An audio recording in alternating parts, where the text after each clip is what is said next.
So this is Floatris, a game that I found on MS-DOS on an old hard drive of random crap from years ago. I never knew I had this game, and sadly I know nothing about this game in terms of its background other than it was released in 1993 by a company called Data Wave Software Technology.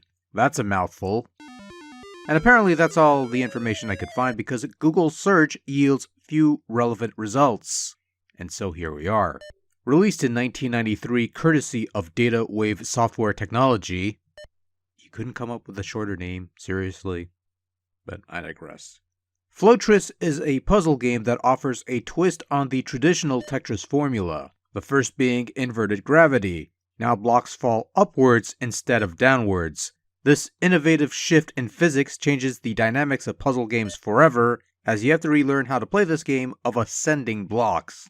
Alternatively, you could just do a handstand and just play this on your head upside down and I don't know, whatever. Now, once you've wrapped your head around that piece of business, the game throws you another curveball. Now, you see the 8 playfields on screen and you figure, cool, 8-player competitive gameplay on this here ancient MS-DOS computer game. Except that is wrong and a lie, for you see each of these 8 playfields are controlled by precisely one player.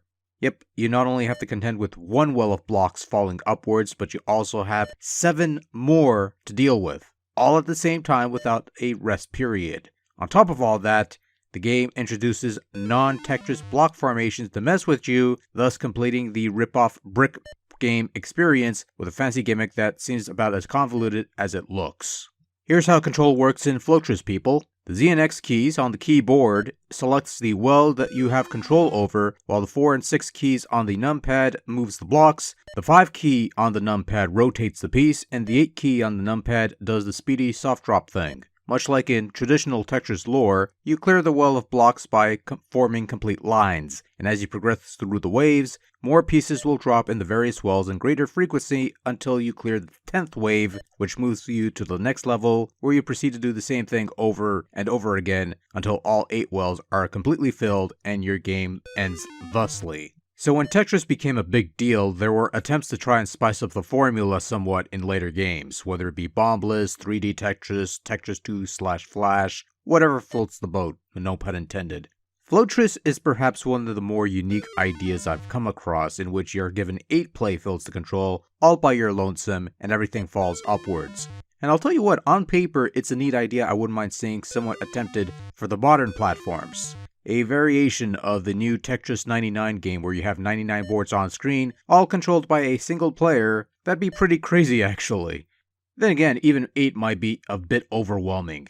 Oh, don't get me wrong, despite all the extra boards, the flipped physics, and the extra bootleg pieces, the gameplay in Floatris is still very similar to the classic Tetris formula. Adapting to the upside down thing is not as arduous a task as advertised. Things go up instead of down. It's not that difficult to grasp, really. But when you force the player to deal with multiple playfields at once, it does present the notion of being perhaps a bit too overwhelming for that player to handle. Fortunately for those players, Floatris never really gets to that point, as the drop speed never goes beyond a less slow ascent. There are no high-level, high-speed drops to worry about here, which might disappoint a few sycophants, but makes Floatris tolerable for the rest of us. The only true handicap comes from the fact that the boards never clear until you clear them line by line. Even when you get to a new level, the boards stay as they are with all the junk inside, making the endurance run towards the end a bit tougher. Control also tends to be an issue. They work generally, but you need to tap the keys rather than hold them down because it gets stuck for a short while if you do the latter before giving you control again.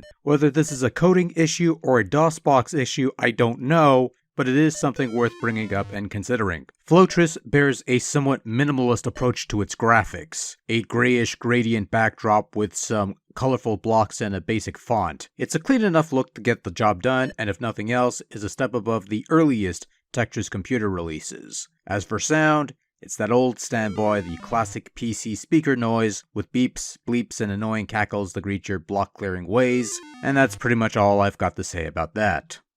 Oh, actually, there is a flaw with the graphics in Floatris. Even though you advance in levels, there's always going to be an intro screen that says level 1. I don't know what that is or something, but whatever. Just thought I'd bring that up.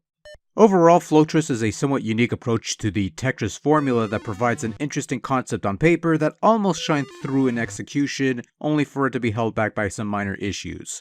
Sticky controls and a speed cap keeps this game from reaching that cult status of underappreciated hidden gem, but at the very least the game is playable, and once you get used to its quirks, it's not that bad of an experience. Nowadays, your best means of playing this is on those online flash sites or abandonware places, and while I'd say give it a shot if you want something a little different, it's a concept that's worth sampling, and also one that I think it's worth revisiting today.